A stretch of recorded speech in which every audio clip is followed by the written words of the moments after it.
For this slide, we're covering the last two characteristics that are associated with the development or outcome of languages. These two characteristics are called pidgins and creoles. For pidgins, a pidgin is a simplified language used by individuals who do not share a native language that is common in the area and or region that they live in. More times than none, pidgins use the vocabulary or lexicon of the dominant languages and the syntactic structures and phonology of the less dominant language.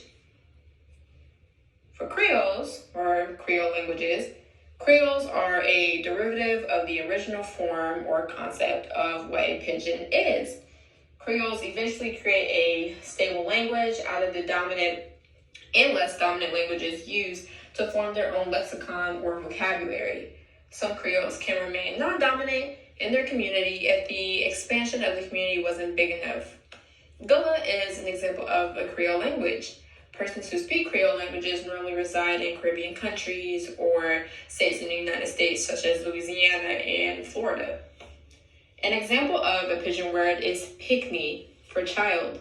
The lexicon of the dominant language, in this case Jamaican, was intertwined with that of French syntactic structures and phonology. An example of a Creole language would be Patois.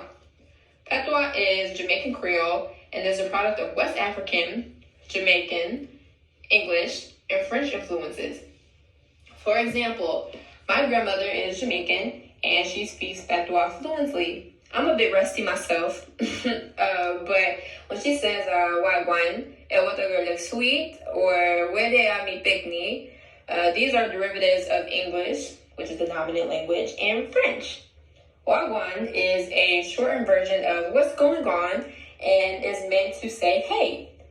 Or come chop is an example of a pidgin, as the lexicon used is Jamaican, as chop is an indication of eating or time to eat food. The utilization of English syntactic structure is seen in the full sentence saying come chop.